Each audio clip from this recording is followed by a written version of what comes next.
Peut-on être allergique à certains chats et pas à d'autres? Quels sont les meilleurs chats pour les personnes allergiques? Et comment vivre avec son chat quand on est allergique? Oui, il est possible d'adopter et de cohabiter avec un chat, même quand on est allergique au chat, mais pas sans préparation. Je vous propose de suivre le plan suivant pour mettre toutes les chances de votre côté pour vivre en harmonie avec votre futur chat. Commencez par réaliser une consultation avec un allergologue. Avant de prendre la décision d'adopter, exposez-vous aux conditions qui risquent d'être les vôtres si vous cohabitez avec un chat. Rendez visite à des amis qui possèdent des chats et visitez l'élevage de la race qui vous intéresse. C'est important, déjà, de jauger la sévérité des symptômes qu'un chat vous provoque en temps normal. Ensuite, parlez de vos symptômes à un médecin allergologue, il ou elle pourra réaliser des tests cutanés pour confirmer ou non votre allergie au chat. Ça se trouve, vous êtes allergique à autre chose que le chat, auquel cas peut-être que c'est une bonne nouvelle.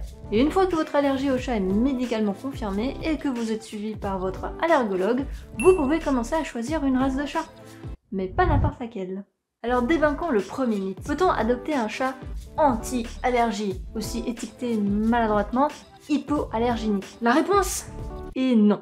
Il n'existe pas de chat qui vous garantisse automatiquement l'absence d'allergie. Ok, mais est-ce qu'on peut être allergique à certains chats et pas à d'autres peut-être? Eh bien, non plus.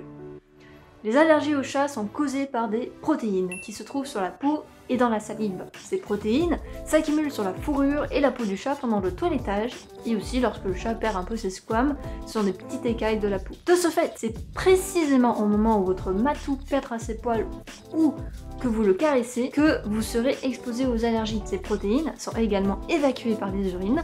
Le nettoyage de la litière peut donc aussi être une source allergisante. Donc, vous êtes allergique aux chats, vous êtes allergique à tous les chats. Mais il y a de bonnes nouvelles. Certaines races de chats produisent moins de ces protéines allergisantes, la principale étant nommée FeLD1, et sont accessoirement aussi moins poilues. Cela signifie qu'en théorie, il serait plus probable que les individus appartenant à ces races déclenchent des symptômes légers ou aucun symptôme. Quels sont alors les meilleurs chats pour les personnes allergiques? Alors, plus probable ne veut pas dire certitude absolue. À ce jour, il n'y a pas de preuves scientifiques fortes que certaines races de chats provoquent moins de réactions allergiques. Les informations que nous avons aujourd'hui sont anecdotiques, mais bon, il faut bien commencer quelque part. Vous savez donc le choix entre les chats avec peu de poils, le Sphinx, le Cornish Rex ou le Devon Rex. Les chats à poils courts, comme l'oriental, le bleu russe, le Bengale, et il y a même un chat à poils longs, le sibérien. Ceci étant dit, ne vous limitez pas aux apparences. Le tempérament et le niveau de soins à apporter doivent aussi faire partie de vos critères de choix. Par exemple, le Sphinx a certes un duvet très court, très fin, agréable au toucher, mais le corps du Sphinx devient huileux et doit être lavé toutes les semaines ou tous les mois pour prévenir l'obstruction des pores, sans parler des taches huileuses sur vos meubles ou vos vêtements. Le Bengale, magnifique, élégant, puissant, est un chat hyperactif qui nécessite beaucoup d'interactions, de divertissement et d'espace pour grimper, pour sauter, pour explorer. Ce n'est pas du tout un chat facile. J'ai fait une vidéo ici sur quelles questions poser à un éleveur lorsque vous envisagez d'adopter. C'était sur les chiots, mais les mêmes questions s'appliquent aux chats. Bien, maintenant on va dire que vous vous êtes renseigné, que vous savez quelle race de chat prendre. Comment fait-on pour cohabiter avec son chat lorsqu'on est allergique? Soigner l'environnement pour limiter les allergènes. Tout ce que je vais citer, c'est des choses à faire avant et après adoption du chat, dans le but de diminuer le risque de survenue des réactions allergiques. Premièrement, gardez votre maison ventilée. Ouvrez les fenêtres pour garder l'air frais dans les pièces. Attention tout de même à ce que le chat ne saute pas par-dessus la fenêtre. S'il fait trop froid, pour ouvrir les fenêtres, vous pouvez aussi investir dans une machine de filtration d'air qui fera la même tâche. Deuxièmement, transformez une pièce en une pièce sûre.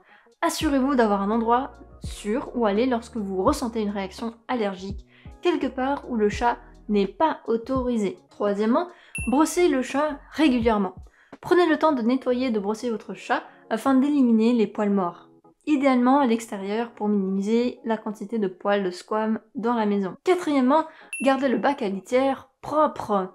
Allergique ou pas allergique, cela fait partie des commandements à respecter pour tous les parents de chats. Cinquièmement, aspirez régulièrement, pour évidemment éliminer les poils et les squames, vous l'aurez compris. Sixièmement, lavez régulièrement les draps, les couvertures. Septièmement, ayez toujours des rouleaux anti-poils pour décoller les poils de vos vêtements. Huitièmement, envisagez de remplacer les meubles rembourrés.